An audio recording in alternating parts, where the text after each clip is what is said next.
you try to break your curses in clouds that are like lingering over your head. Nowhere to follow, you said size meaning. You said seas. You said. Hi, you all. Welcome back to C's Podcast. I am your host, Sherelle Morel. If you do not know what C's Podcast is, it is about breaking generational curses, generational cycles, healing, and moving forward. So we're gonna get right into it. No room for tarrying. I have my brother here, Mike. I'm gonna ask for him to introduce himself. Bro, can you start off with your name, where you're from, and your age? My name is Michael Slade. I'm originally from Boston, Massachusetts. I'm 45 years old. All right, now listen, I had to have you on here. Mhm. Um, I know you, you know me, but there's definitely parts of your story that I don't know, and there's Mhm. parts of I'm sure my story that you don't know. I created this platform to talk about healing, and I'm hoping that you can share with us, your healing journey. What was life like for you when you were younger? And how does your family impact, your moving forward? How has your family's you know, maybe actions Mhm. or how they were, Yep. how does that influence you today? Every day. It seems like, honestly, first off, thank you for having me on your show. I'm super proud of you, sis. This is where it's at. And, but yeah, it started so long ago that, you try to break, you try to break your curses in clouds that are like lingering over your head by learning and understanding what was. You know what I mean? You have to know where the mistakes were made. You have to understand where the plights were had and single moms and things of that nature. You got to understand. You have to really put it in perspective because I think when you're young, a lot of bitterness is adopted. And naturally, you want to say, "Man, fuck them. They was always da da da da da da." But once you get older and you become a parent, it becomes more apparent that you understand that struggle. You Right. understand? You know what I'm saying? So I think for me, understand just to directly answer your question, understanding what was so I can prevent what could be. You know what I'm Mm, saying? So I think that's the number one thing, Rail. You have to go back into history and find out what went wrong, where it went wrong at, what was the circumstances. mhm. The times were different, and I mean times, I mean the 80s, the 90s. That was a completely different time. Uh, a different time of acceptability, responsibility, lack thereof, and Yeah. things of that nature. So that I believe you have to go back to your history to understand where you're going to potentially go. Wow. Yeah, that's so true. And like being able to acknowledge that, I think for a lot of us, it's hard to acknowledge what has happened. And once we can, Mm. acknowledge it and believe it, right? Oh yeah, Because oh yeah, we don't be believing it either. Like that's half the battle. once we can believe it, then it's like, all right, like you said, what steps can I take moving forward? That's it. Yeah. So how did your childhood, yeah, to Hmm. share a little bit about your childhood, whatever you're comfortable with. No, absolutely, absolutely. Well, I was born in Roxbury. Well, born in Boston City Hospital. To be technical, you had to be born in a hospital, but Yeah. Me and you um, both now. Me and you both. yeah, yeah. So me and my little bro and our family is actually, Roxbury people. You know what I mean? Mhm. Orchard Park was the projects. Boston City Hospital, like I said, was the hospital that we was born in. But rest in peace to both my mother and father. We were kind of born into some. We was born into the birth of an era that took place. So there was four of us. Obviously, my little brother Mark, which I love my little brother. My older brother LaRon and my sister Ruthie. Me and my brother Mark have the same father.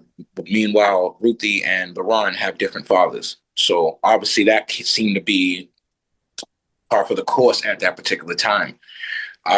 So we all came back to Orchard Park. Ultimately, my mother and father suffered from addiction, which was crack, which was an epidemic that kind of flooded into the ghettos around 84, 85, whatever year you want to kind of name it, but mostly around that time when we was actually in our most vulnerable states. So we was born into the projects, and ultimately, it probably took like a year and a half for us to get separated from my mother and father due to circumstances like, drugs, poor conditions, the home we was living in or the apartment we was living in. It was the projects, and this is the 80s I'm talking about. Shit was downright deplorable at times, you know what I mean? So this is Orchard Park. So ultimately my grandmother, which happens is my father, rest in peace to both of them, is my father's mother, got involved and end up having temporary custody of me and my little brother. Meanwhile, LaRon and Ruthie, it took a little longer for them to get picked up by a family member because they were ultimately going to get adopted, but they ended up getting picked up by Miss Martha, who I can't really remember who exactly she was related to, but we called her Grandma Martha. She was one of the most nicest, purest, beautiful ladies I've ever met in my life, but she took LaRon and Ruthie, which was up in Dorchester. Meanwhile, we were a little further into Roxbury with my grandmother.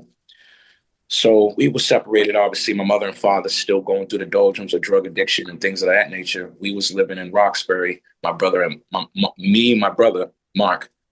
Meanwhile, my older brother and sister were way up the way, up Blue Hill Ave in Dorchester. So every once in a while, we might meet up here at Franklin Park, but it was a family divided because of drugs, ultimately. So the only time we found ourselves around each other, I'm talking about the four siblings, is when we probably meet up at a park, like Franklin Park, or there's a kite festival that used to take place in Boston. Or we meet at one of our little famous, eateries, legendary eateries or something like that, whether it was Simcoe's or we would find ways to meet up with each other or whatever the case may be, because our parents weren't capable of unifying us, even during visits and stuff like that. Visits, I don't know if my little brother remembers it, but visits were often skewed by arguments, lack of accountability, because my grandmother just wasn't having it. So when you came to see your kids, you're going to come here clean. You're going to come here looking decent, not smelling like yesterday. You got to present yourself right in front of these children. And a lot of the times that didn't happen. So my grandmother would be yelling at my father. And next thing you know, they're walking down the street. So the visit then went awry. We're sitting there crying. I remember a lot of those times. So we were just brought up around a lot of hardship. We was brought up around a lot of garbage. But what I will never forget is the people that stood for us. And that was my grandmother. Ultimately, after my grandmother passed away in 1988, this lady named Fran, which happens to be my aunt, is it's my dad's sister. I just told you about Martha. Fran was that 10 times. And not to shade Martha, because I love Miss Martha, rest in peace to Grandma Martha, but Fran was a different type of soul. She grabbed us when it was almost over. My grandmother had died from alcoholism. Her liver ultimately failed in, it was about 1988. And my mother and father still weren't clean. And they weren't even in no position to either grab us or even consider grabbing us. I mean, they definitely put on airs like they wanted to, but it just wasn't happening. Meanwhile, LaRon and Ruthie was safe because Grandma Martha was still healthy and still disciplining them, making sure they got to school, food, clothes on their back, doing a hell of a job with them. But we was up in flux. So when my grandmother passed away, my aunt came swooping in. We knew our aunt. She was a nurse. She's from California. She got the big money. She's strong. She was the matriarch of the siblings under my grandmother. She was really that powerful. She was my grandmother's substitute. When grandma wasn't around, she ran the whole brood. Everybody listened to Fran. I'm talking about my Uncle Alan, Uncle David, rest in peace, Uncle Philip, my Auntie Virginia, who's still here. I love her. I just seen her yesterday.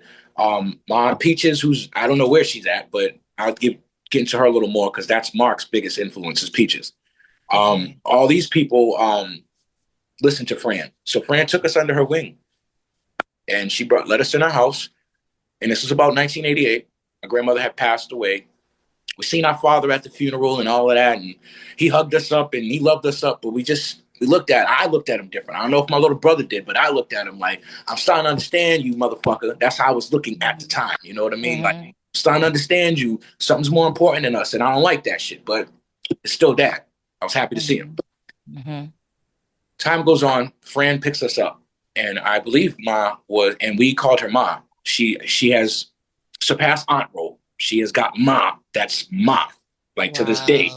And I love Mom, Feely, rest in peace, but Ma is Fran. So she got that title, and she earned it. She provided. She made sure we was in school on time. She took care of us. She whooped our ass when it was necessary. She disciplined us. She held us accountable. She uplifted us at every turn. Every time she disciplined us, there was a message behind it. That's what's lost in parenting. You know what I mean? I got my ass whooped for being bad in school. She walked out. She came back probably like 20 minutes later and told me why I could be better and told me how much she believed in me. So right after my ass was hurting, my heart got healed. And, you know, I believe that's missing now. Not to fast forward, but that's what she was for me and Mark. So Fran fell in love with this guy named John Gathers. He came, swept her off her feet. Hell of a dude at first. He was incredible. He was a truck driving guy, big family in South Carolina. Really good guy. He swept her off her feet. Always provided for us and ultimately got us up out of there. We end up leaving and going to South Carolina, which is that's where he's from. Yeah. So my mom, under the thought process that this was a man that was going to take care of her, and I was looking at this man as a father figure because he was stern, but he was a good dude. And I seen that my mother loved him and he had this level of discipline, and we met his family, a massive family in Cross, South Carolina, really big. But once he got comfortable where he was at, and once he realized that my mother was in unfamiliar territory, I started seeing things change. Manipulation, cheating, verbal abuse, nothing physical yet. I'm coming of age, but I'm not strong enough to deal with this man by no stretch of imagination. Yeah. He's starting to do things. He's starting to, Mark's still blissfully ignorant. He's still a young kid, and I'm protecting him, making sure he doesn't see too much. We're playing toys. We're still new kids in South Carolina. We're from Roxbury. This is a major culture shock. Right. There's cornfields where there was projects at. Jesus. You know what I mean? Right. So we're still dealing with, and the kids, and God bless those children of the Gathers family. They were so welcoming. We had to go through our little hazing, but they were so welcoming. Once we earned our stripes, quote unquote, they treated us like cousins. Like they treated us like family down there. But we started paying attention, and John started doing too damn much. But as I mentioned, this family is a very God-fearing, a good family. The Gathers family is a good family. They don't condone the shit that he was doing. So he was getting vilified. He was getting ostracized. He was getting called out every time something happened. His mother was on his ass. His sister was on his ass. You can't do that to that woman and these kids. So his manipulating ass found a way to move us up to Charlotte, to where we was away from the accountability. So, and stop me at any point if I'm speeding. No, do your thing. So we get to Charlotte, North Carolina. At this time, I'm still somewhat innocent. I'm a little tough kid with freckles, but I'm not this violent ass kid that I'm ultimately going to turn out to be. Charlotte did that shit. And we're in Charlotte. We're away from everybody. It's me, my little brother, my mom, him, fucking roaches, a bad apartment. An apartment that was completely juxtaposed to where we just left from. A loving environment. So he got us in this place called Villa Court. It's literally a cul-de-sac. It's a very small ass project, if you will. They call it a housing development. Okay. Yeah. So we're in there. He's doing everything now. Now it's just all in my damn face. He's hitting her. He's doing things now. He's going to work, coming back drunk, coming back all hours of the night. My mom's feeding us boiled chicken and rice. Like, we're not even eating properly. We're sharing. Me and my brother are sharing big ass bowls of cereal, literally eating out the same fucking bowl. Like, we're struggling. This nigga's out there spending truck driving money with a scantily clad whores or wherever the fuck he's doing. But he's coming home and ministering whatever the fuck he feels like doing in front of me. I happen to befriend a couple of guys in the neighborhood now. One next to me happens to be this crazy ass drug dealer. His name was Tiger. I don't know if he's still alive or not. But I used to go to the store for Tiger, do a little small errand boy shit, but he would definitely make me feel like I was somebody. Like, all right, cool. Who's this guy right here? Dressing fly, got the money. His girl's ridiculously pretty. She's nice as shit to me, trying to introduce me to her nieces. Everything's going cool. Everything's nice. This person next door is a fucking superhero. Little did I know how much of a superhero he was. One night, he comes home. My brother's upstairs sleeping. I'm kind of downstairs with my mom, kind of somewhat cleaning up, but being more of a damn agitator. I know I was because my mother's like, "Will you shut up?" and just doing all kinds of things. You know what I mean? But I thought I was helping, so I'm trying to keep pure intentions here. But boom, boom, boom, boom. The door comes cracking the fuck open. He comes in. I mean, he's staggering. Not even really speaking any type of English, but he says something to the effect of, "Bitch, what is he doing up? And what the fuck are you doing? You out here talking to these motherfuckers up?" I'm like, "Whoa, what the fuck is?" Michael, go upstairs. I'm like, "Ma, like I'm trying to. I can't really mount a defense. I'm still this small ass 13-year-old kid." I'm like, "Ma, like, you want me to stay here? I'll get my ass whipped with you if that's the case." Right. Go upstairs, Mike. I stomp upstairs, mad as shit. He said something to me about stomping upstairs. I thought he was about to chase me up the stairs, but he didn't. So I kind of, growled back at him. When I stood at the top of the stairs, made sure Mark was sleeping, and he commenced to whooping ass. I didn't know what to do. I didn't know what to do. I wanted to go get this knife and do something, but I couldn't work up the courage at the time. I know who I can call. I ran downstairs, ran out the fucking door. I heard him say something to the effect, "What the fuck is you doing?" Too late. I'm knocking on Tiger's door. Wow. I'm knocking on Tiger's door. Tiger comes to the door, damn near in his drawers. "What the fuck's wrong with you, little boy? Little nigga, blah, blah, blah." I'm like, Right. yo, Tiger, I can't even talk English, right? I'm panting. He's beating my mom. He's beating my mom. He's doing it again. Who's beating your mom? Tiger done had it worked up an affection for my mom. He's going to the store like I go to the store for him, going to get bread, doing small things for my mother, helping with bags. So he done built up some love for my mother. He's beating my mom. He's beating my mom. He goes upstairs, grabs his gun, puts his pants on, comes back around, goes into this house.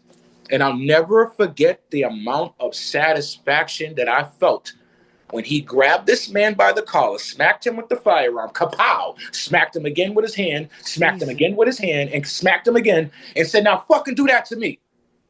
My mom, who seemed at the time to have some type of,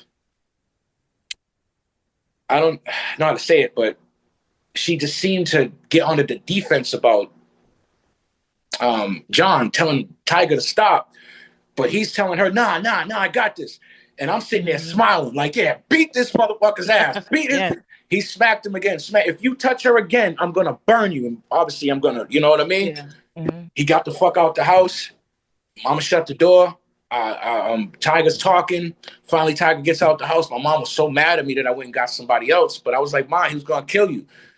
She hugged me, cried. Mark come downstairs. We crying. We hugging each other. It was just one of those moments where, I don't know how much little bro remembers this, but it was one of those moments where that was it. That was the watershed moment. My mother called her sister Peaches, who we were very close with. We would go to her on the weekends.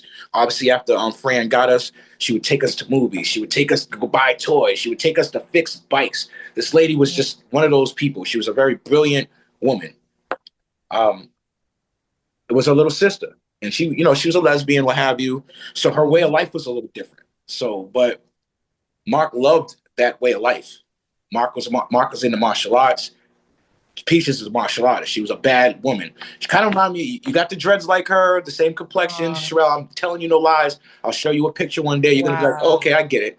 But she would whoop your ass. She was a tough cookie. You know what I'm saying? Mm-hmm. So she made a call real quick. And she made an executive decision to get Mark out of there because she was going to make a run for it, but she felt like I was the one that needed to stay with her to make this run. I take that as a sense of pride now because she felt like there was something. Mm-hmm. So, lo and behold, Peaches come pulling up with all the hippie friends, and they pull up with this van with this, I forgot who it was on it. Now that I think in hindsight, it might have been Che Guevara. It might have been the famous Cuban revolutionary. It might have been him on the I didn't know who it was at the time, but some big guy spread across the van, wrapped around the van, and they pulled up and they sure as hell kidnapped my little brother, got him right the fuck up out of there. I gave my brother a hug. I watched my brother leave and we cried and I was like, I'm going to see you again. But my brother went on a journey and I'm so happy he went because he didn't have to see the shit that I got ready to see in Charlotte. What I love about my little brother, and I'm going to get right back to it, and it kind of brings me to tears, is that there's a purity about him. You know what I mean? Yeah. There was an innocence about my little brother that got violated. It was violated just by life because he had to see some of the shit that he didn't need to see. Obviously, he's a grown man now, and I can't protect him the way I used to, but I will try my damnedest. But it brings me to tears to think about how pure this young man was and still had to go see some stupid shit at a young age. You know what I mean? And Peaches tried to protect him, but ultimately it was inevitable that he was going to see what he ultimately saw. But I was so glad that she came and got him up out of there. I stayed there for 2 more weeks. My mother was planning on this little way to get the hell away from John. During those 2 weeks, I witnessed more violence in my life ever in that one court. There was a big ass party. Like 6, 7 people got shot. They were handing guns to little guys to hide guns. I was one of the guys. We got guns. We was doing all kinds of shit with them. I seen so much at that point in time. Mind you, I'm 13. I'm 14 years old. I'm absorbing all of this shit. My brother's gone. I don't got to worry about protecting my little brother right now. Got to protect my mom, but I got Tiger for that right now. Mm-hmm. The shit that I seen there just pretty much triggered this part in me that will later come out, ultimately leading to my arrest and my incarceration for 5 years. But we was planning our way out of there. And like I said, there was a party one night, 6 people were shot, 4 of them were killed. And we was all young dudes picking up bullets the day after, hiding guns, a lot of dumb shit we was doing as young kids. But my mom was like, yeah, we got to get out of here anyway. So we packed up to get the fuck out of here. But little did I know, we wasn't going too far away. We was going to Charlotte to her sister Stephanie's house, which was weird because I was like, we're not getting too far away from the guy that's going to be a problem. Right. But little did I know that Stephanie was a firearms carrier, her and her husband. They played 0 games. So we went there. And by this time, Mark had came back for a little bit, and we was out there in Charlotte in the suburbs. It was crazy. And then we stayed out there for a little bit. John sweet talked her, got in contact with her, and then the relationship with my aunt Stephanie was severed because she told Fran, if you go back with him, you can't talk to me anymore. You can't be here anymore because I can't deal with that, blah, blah, blah. She fell for it, went back with him. We completely regressed. It was crazy how we did it. It didn't make no sense, but I'm not trying to shame my mom, but at that particular time, you know, she was in love or what she thought she was, or she was scared because she was so far away from what she knew as home or whatever the case may be. So we got back to Charlotte. He did the same shit again. When I think she finally had enough, and then we hopped on a damn Greyhound, and by this time, just to backtrack, Peaches had came back and got Mark again. Mad at my mother. And this is where their relationship severed because she was mad that you went back to this guy. Right. So my mom, Fran, Ma, was being looked at with a side eye or raised eyebrow by her siblings. Like, you're our strongest. How dare you? What are you doing with this dude? Fast forward, we done moved. We done took off. Gone now. John went back down South Carolina. I guess he got sick. I'm not sure. At one point in time, I really hated him and I wished him death. But as I grew, I wish him nothing but healing. I hope he's all right. I don't even know if he's alive. But Mark didn't really get to see that side of John too much, besides what he's seen. So John and Mark, have this relationship where it's not too bad if he's seen him. I don't know if I could be the same. But we didn't fast forward. We're going up to, by this time, it's 1994, bro. We're in Brockton now. We moved up here. By that time, I was already done. I didn't seen everything I needed to see. My mom, this is how crazy this world is. Fran, down on her luck, ended up moving in with my mother and father. Oh, okay. That's how bad it was. She was desperate. She had nowhere to go. And just to spin back, before my grandmother died, she told Fran, don't you let those kids go back to the mother. That was her last dying wish to Fran. Back here. My mother has to live with these people that she told her mom that she would never let us go back to. Mark hightailed it out of there. Immediately went to Charles's house. Charles is Fran's natural son. That's our big brother, Chuck. He's really our cousin. That's how twisted this damn family could be sometimes. But he's really our cousin because that's Fran's natural son. But he acted as a big brother with us. Mark hightailed it out of there. He went directly with Charles. He wasn't playing it. He ain't got time to be around this crazy shit that I was about to be around. So Charles pretty much kept Mark on an even keel away from where I was at on Park Street. That's where I was at. I was on Park Street. And from there, it just kind of went downhill. I just turned in, I don't know what the fuck I turned into, but it went downhill from there. I just got around a gang of people. I started selling drugs. I had guns. I was just doing mad violent shit. I was doing too much, bro. I don't even know I'm here. I ain't gonna hold you. Like I was doing a lot. And I asked God every day for forgiveness for some of the things that I've done and some of the things that have been done to me. Yeah. But from 1994 to 1996, I'm in the midst of gang activity. So from 14 to about 16, quote unquote, was the prime of my violence, I guess, if you will. I was out doing too damn much. It ultimately caught up to me because my oldest brother, I told you about, LaRon, he's older now. He's back. Now he's in Brockton, and we didn't found a way to get around each other. We love each other. We don't really know each other like we think we do. But it's my brother. So we're here, blah, blah, blah. I'm around my gang of guys. He's this Boston tough guy that's coming to Brockton, talking about how Boston's tougher than all of us. And I'm trying to keep things on the even keel between my gang and my brother. LaRon's always been this nomad, and he got involved with this girl named Michelle. Now, you know the term jump off. You're about as old as I am. Yeah. So she at one point was that, but he ended up wifing her, like really like holding on to her or whatever. But a lot of the guys that I were around had, relations with her. So, it's just kind of like, bro, all right, that's your girl, cool, whatever. All right. We always looked at that kind of funny, but fine. You're on the block. You're here with us. You're who you are. It doesn't matter.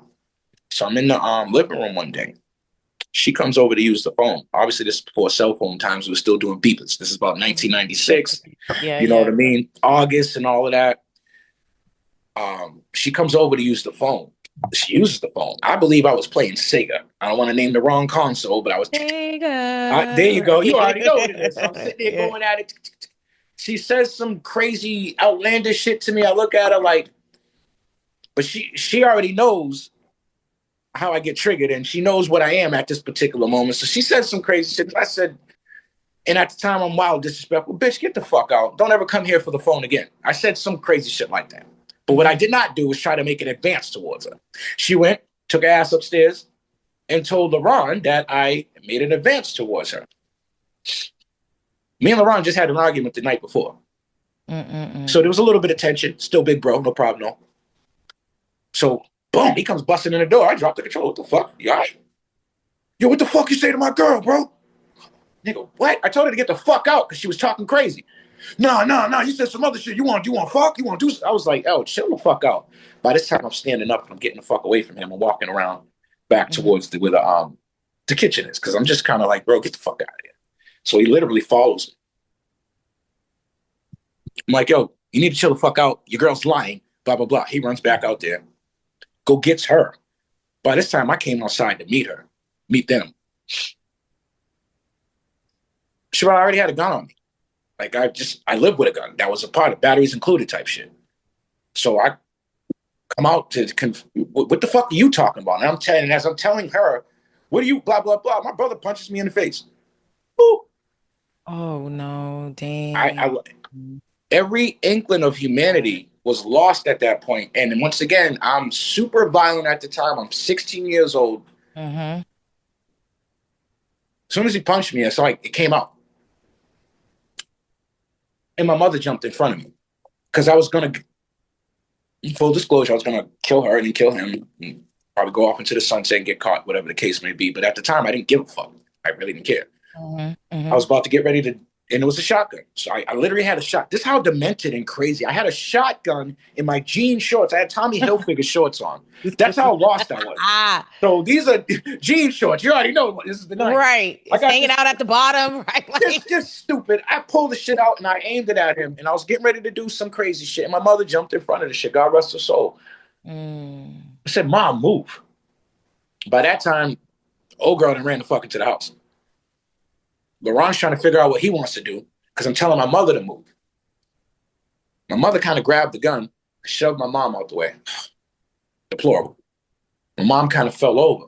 And just as I was getting ready to say, Mom, sorry, my peripheral caught this motherfucker running by me.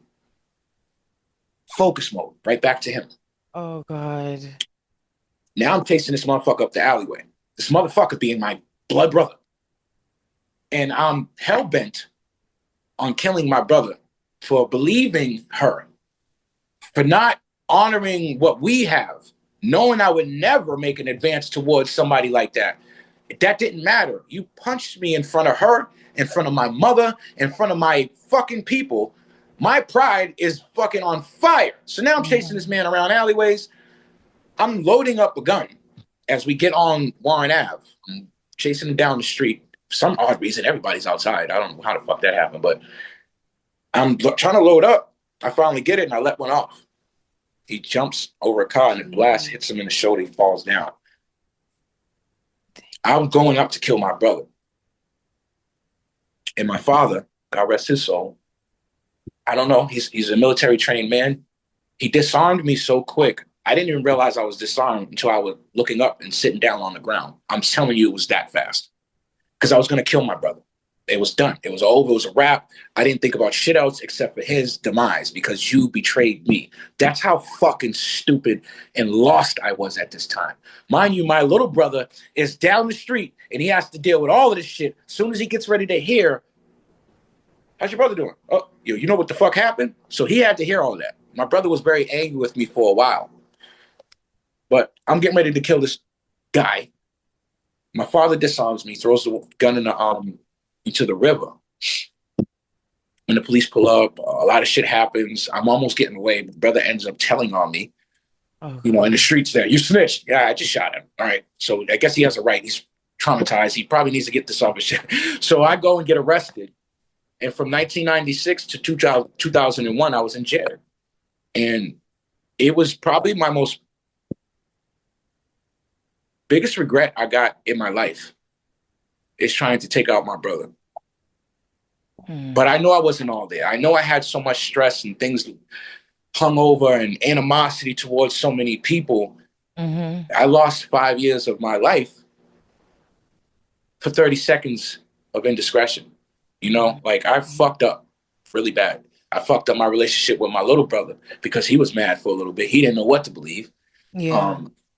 My mother was pissed off at me. My father was so fucking, I had the family kind of divided because some people seen me, some people seen him as the victim. Some people said Mike's been out of control. He should have been locked up a long time ago. He probably should have been dead because I was doing way too much. But that ultimately led to me understanding and learning. And I know your show ultimately is about healing. I had to understand where I went wrong at. I had to do 5 years of counseling, 5 years of nonstop therapy, group study, people looking at me through glasses. It was crazy. For 5 years, I wasn't just in DYS. I was an experiment. I don't know how to really describe it, but I was brought into rooms and they did studies on me. I didn't understand what the hell it was for. I just know I was in a room with some guy with glasses talking for a long time. They're wondering what's going on. I'm kind of taped up to weird shit that took place in about 1996 to 2001. But it ultimately shaped who I ultimately became. Fast forward to getting out. By 2001, like I said, I went in, there was beepers. I came out, cell phones was here. So it was a complete change of everything. You know what I mean? It was, by the time I come home, first person there is my little brother. You know what I mean? And it was crazy. My big brother kind of picked me up, the one that I shot at, which was weird as hell. What? So we had to do some healing right there, right on the spot, because I had so much animosity. But we had talked in between time on the phone, in between that 5 years, you know what I mean? And started the process of trying to understand and heal. He forgave me. I forgave him. I forgave myself for taking away so much of my life.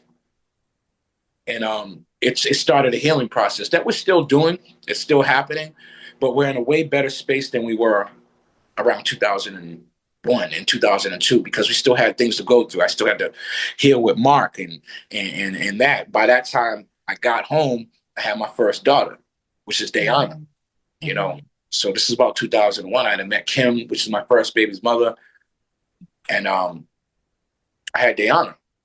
And before I even had Diana, Mark had Latrell. So, we was Yeah. already at the time, they kind of aged neck and neck, but just coming home, I had to reacclimate myself to the times and try to understand what's what and not overly step on my little brother's toes. And my mom opened me, well, my mother welcomed me home with open arms. This is Fran.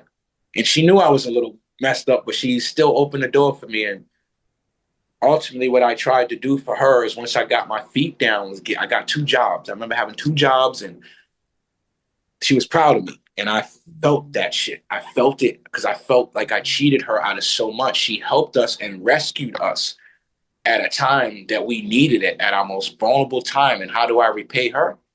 Wow. I go shoot at my brother, shooting at other people. I'm doing all kinds of stupid shit. Got the police at her, got probation. I'm just paying my mother back with absolute bullshit. How can I repay her now that I'm out?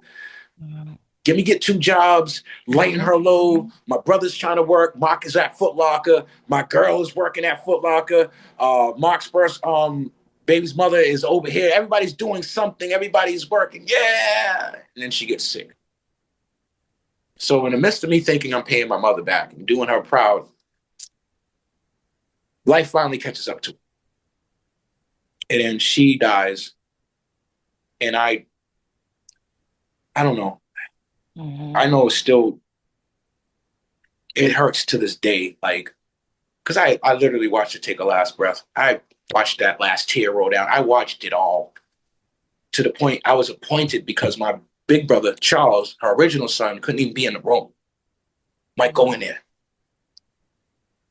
What? Go in there. Go ahead, Mike. I walk in there and I'm watching her go.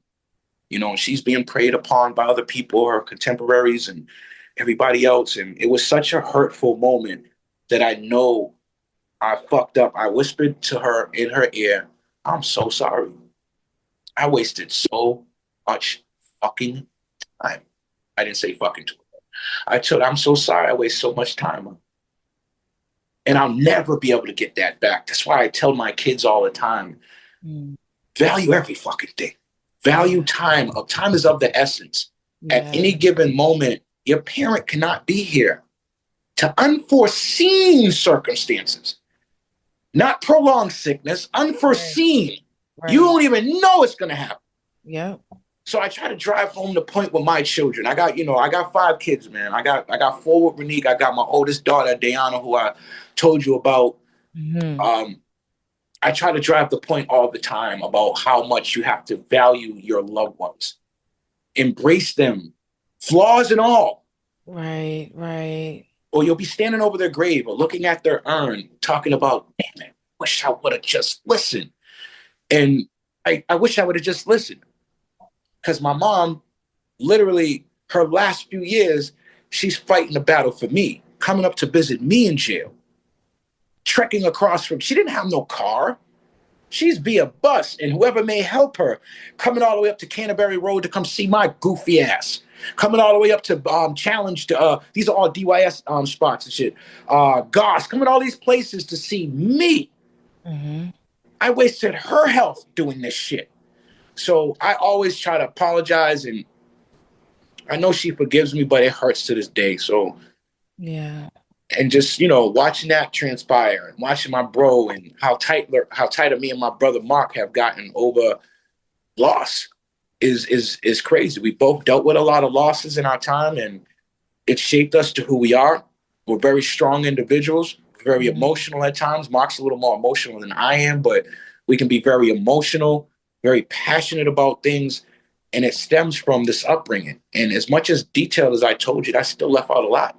You know what I Yeah. mean? Right. Because there's So no way you could I possibly can't, say it all. yeah, Right. Right. we're going to have to do that over a drink, me Right. and you. You know what I 10, mean? 10, 20, 30. Right. Absolutely. But just to fast forward, um, mom dies, mom passes away.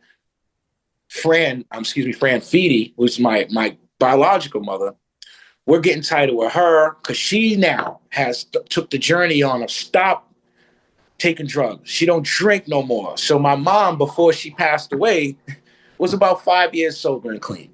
So our relationship got tighter. She got tight with our kids. Mark could tell you about how Aaliyah is with Nana, how my kids are with their Nana. Like I remember her saying, and my father saying, Mike, we messed up with y'all. The only way we can pay y'all back is to love our grandkids. And I accepted that shit tenfold. I didn't even bat an eye when my father told me that. I didn't say, oh, you know, but what about 1988? I didn't think, I said, Dad, I love you for that. Because guess what? Now they can see you're pure and who you really are. And guess what? My kids, Mark's kids, they all got to see how pure these two people really were when they have clear mind, giving themselves to God, God-fearing, both were in the church, reading the Bible, always trying to do some positive stuff. Ultimately, to my mom succumbed to her cancer and stuff. And that hurt because she was trying to do right. You know what I mean? And she tried. It's always better late than never. She tried. She gave herself back to God. She asked for forgiveness. She asked for forgiveness for her kids. She got it from us for the most part. And she died. I don't know if dying happy makes sense, but I know she died knowing that she did her best to clean up what kind of mess she made. Yeah. Yeah. And so after she passed away, my father ultimately got sick. And it came under my watch. I didn't leave my dad's side, except for to probably go to work or tend to my children or something like that. I was with my father every day. He just died last year, March 12th. My God. To this day, there's a part of me missing because what he was trying to do was clean up. And he did. He cleaned up with his wife. And after his wife died, he kept on a clean path. He kept on the grandfatherly path. He kept on the fatherly path. He always had advice. He was always talking to Renique. He was always talking to Nanette. He loves everybody. Everybody loves my father. Everything. He was everything to me. This is his bracelet right here. Wow. This is his right here. That's dope. That's dope. I am my father. So when he passed away, I lost a lot. I went into a depression for about, I don't know, probably like 4 months. I didn't cut my hair. I didn't give a fuck how it looked. I didn't care. And I know I was prone to act crazy, so I kept myself isolated. Wow. And I just got myself out of that because of my support system, whether it's been Mark, whether it's been Nanette, whether it's been Renique, whether it's been my children, you right now. This is what keeps me from going back. I have motivation. I have people that love me. I love people. I feel important. And I make other people feel important. And I think that's how you heal, is once you realize what you went through, accept what you went through, then and only then can you start this healing process. Right. You got to embrace it. And I think that's what you're allowing me to do right now. I have so much more to talk to you about, but you have just given me, I have lifted a ton. I'm fucking Atlas right now. That shit's off my shoulders. Wow. I never got to really tell it that in depth.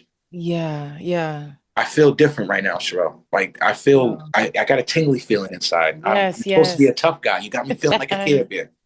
Like, wow. My God. Man, I can go on so much more. I don't know if I overstepped the questions or what. It's just, this has allowed me to do something. And I hope anybody else that gets on this podcast really seizes the moment and opportunity to heal. Yes. For real, for real.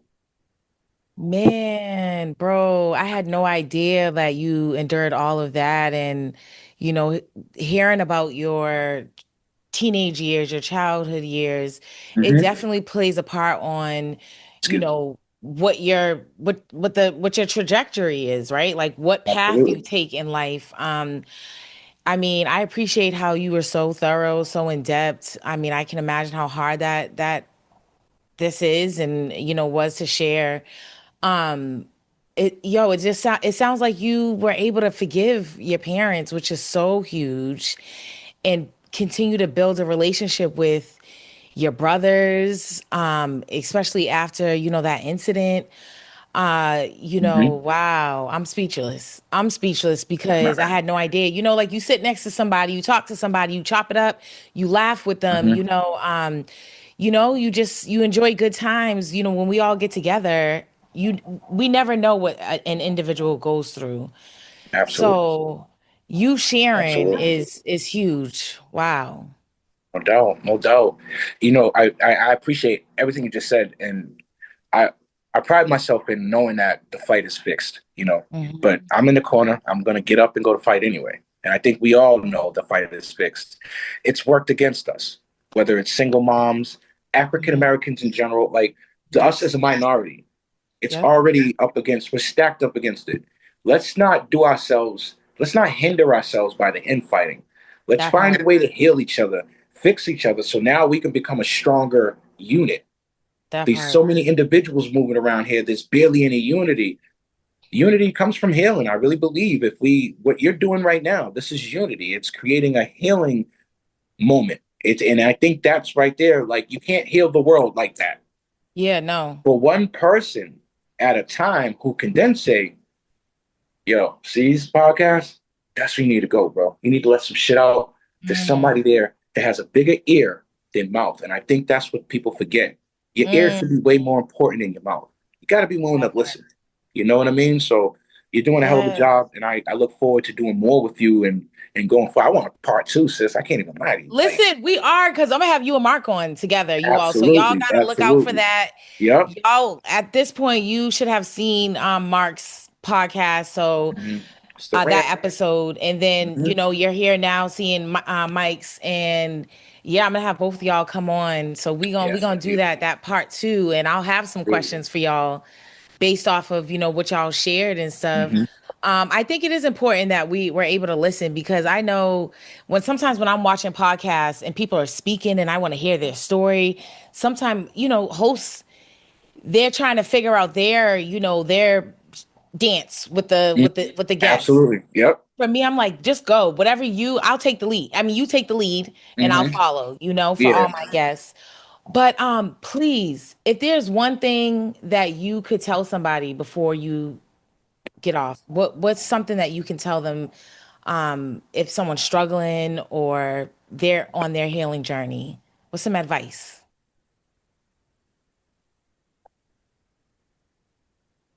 Take your time.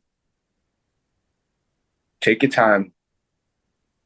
Understand, assess, and then attack. Like Mm, it's really in that order. Like seriously, take your time. Understand, like I said, what you're going through, what feelings you're in. I think identifying what feelings you're in, what moment you're in, is key to allowing healing. And I always said this thing. Thank God we don't look like what we've been through, okay. huh? Like Say thank God we don't look it. like what we've been through. Just make sure you take your time, guys. And every once in a while, sis, lastly, it's important to hop off the hamster wheel. I say this all the time. I said it on my show multiple times. We're always in this nonstop movement to try to provide, to protect, to try to. Yep. We forget ourselves. We Hmm. forget ourselves. We forget ourselves. Get off the wheel, reassess, refocus, and I think that's do you some justice. So going Yeah. forward, guys, take your time, understand, learn, and then heal properly. That's it. Wow. Thank you for that. Thank you so much. And let us know where we can find you. Don't forget to drop where we Absolutely. can find you. We out here, man. It's you catch me. I'm Michael Slade 589 on the gram, but we're definitely under the banner of the rant. You can check us out on Mondays. We do our shows Mondays at 9 o'clock. We used to be on all platforms. We're definitely going to be stepping it up on Apple TV. We're going to be doing it big coming soon, right in the middle of December. We'll give the big announcement and all of that. But you can catch us on Facebook on Mondays about 10:30. We'll talk about mental health, generational wealth, Mm, everything under the sun. We're out here kicking it, man. Please come join us, man. We're very inclusive. We look at all the comments. We talk to the people. We're about y'all, man. So mm, anything we can do to remove that stigma over our heads about our mental health, we're here to yeah. do it. So black men, black women, stand together. Let's do it. Dope. Let's get it. That's dope. You are That's ready. dope. And listen, y'all heard it from him. Mm-hmm. So again, until next time, don't forget to like, comment, and subscribe, y'all. But Please until do. next time, yes, like he said, please Please. do. Until next time, C's Podcast. You Later. are ready.